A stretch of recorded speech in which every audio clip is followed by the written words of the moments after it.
വസന്ത, വളരെ പ്രധാനപ്പെട്ട അതേസമയം വെല്ലുവിളി നിറഞ്ഞൊരു ഘട്ടത്തിലൂടെയാണ് ജമ്മു കശ്മീരിലെ ഈ ഭീകരാക്രമണവുമായി ബന്ധപ്പെട്ട ചർച്ചകളൊക്കെ പോകുന്നത്. ഉന്നതതല യോഗം തുടങ്ങി എന്നതടക്കം എന്തൊക്കെ വിവരങ്ങൾ അവിടുത്തെ ആലോചനയുമായി ബന്ധപ്പെട്ട് ഇപ്പോൾ വരുന്നുണ്ട്?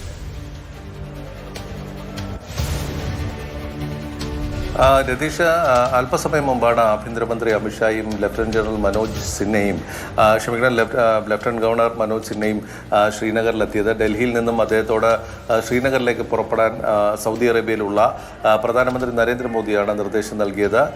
ഇവിടെ ആഭ്യന്തര സെക്രട്ടറി അതോടൊപ്പം തന്നെ IB ഉദ്യോഗസ്ഥരുമായുമെല്ലാം ഒരു കൂടിയാലോചനയ്ക്ക് ശേഷമാണ് വൈകിട്ട് 7 മണിയോടുകൂടി ആഭ്യന്തരമന്ത്രി ഇപ്പോൾ ശ്രീനഗറിലേക്ക് പോയത്. അവിടെ മുഖ്യമന്ത്രി ഒമർ അബ്ദുള്ള ആഭ്യന്തരമന്ത്രി അമിത്ഷായെ സ്വീകരിച്ചിട്ടുണ്ട്.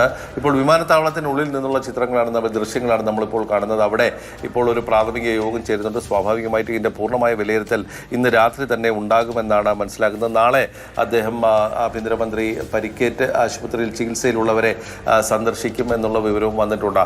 ഏതായാലും ഈ വിഷയത്തിൽ എന്ത് നടപടിയായിരിക്കും സ്വീകരിക്കുക എന്നുള്ളത് അതീവ നിർണായകമാണ്. കാരണം നിരവധി ഘടകങ്ങൾ ഇതുമായി ബന്ധപ്പെട്ട് കിടക്കുന്നു. ഒരുപക്ഷെ കശ്മീരിൽ 370-ാം അനുച്ഛേദം എടുത്തു കളഞ്ഞതിന് ശേഷമുള്ള സാധാരണ നിലയിലേക്ക് സംസ്ഥാനം മടങ്ങിപ്പോയി കഴിഞ്ഞു.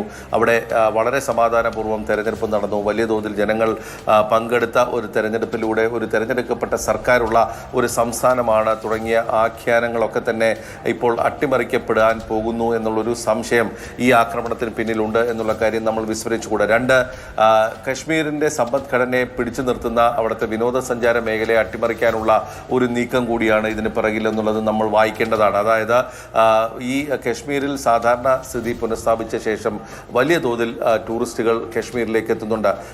ഇപ്പോൾ വേനൽക്കാലം തുടങ്ങിയ ഒരു സാഹചര്യത്തിൽ രാജ്യത്തിൻ്റെ വിവിധ ഭാഗങ്ങളിൽ നിന്ന് തന്നെ വിനോദസഞ്ചാരികൾ എത്തുന്ന ഒരു സാഹചര്യമാണുള്ളത്. അപ്പോൾ ആ മേഖലയെ തകർക്കേണ്ടത് അവരുടെ ആവശ്യമാണ്. അല്ലെങ്കിൽ പാകിസ്ഥാൻ്റെയും ISIയുടെയും അതിന് അവരുടെ കൂട്ടുനിൽക്കുന്ന ഭീകര സംഘടനകളുടെയും ഒക്കെ തന്നെ ആവശ്യമാണ്.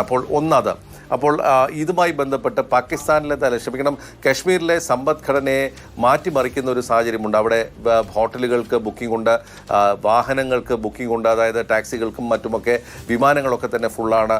ഇന്ന് പക്ഷേ ഇപ്പോഴത്തെ നിരക്ക് നോക്കിയാൽ തന്നെ ഇന്ന് വൈകിട്ടത്തെ ഫ്ലൈറ്റിൻ്റെ നിരക്ക് 15 മുതൽ 20,000 രൂപ വരെയാണ് ശ്രീനഗർ കാണിക്കുന്നത്. അപ്പോൾ അത്രത്തോളം ഹെവി ബുക്കിംഗ് ഉള്ള ഒരു സാഹചര്യമാണ്. ഒരു സംസ്ഥാനത്തിൻ്റെ സാമ്പത്തിക സ്ഥിതി വലിയ തോതിൽ ശരിയാണ് വസന്ത്. വളരെ പ്രധാനപ്പെട്ട ഒരു സമയത്ത് ആക്രമണം നടക്കുന്നു. അമേരിക്കൻ വൈസ് പ്രസിഡന്റ് ഇവിടെയുണ്ട്, ഇന്ത്യൻ പ്രധാനമന്ത്രി വിദേശത്താണ്, അതിനിടയിൽ ആക്രമണം നടക്കുന്നു. ടൂറിസം സീസണാണ്.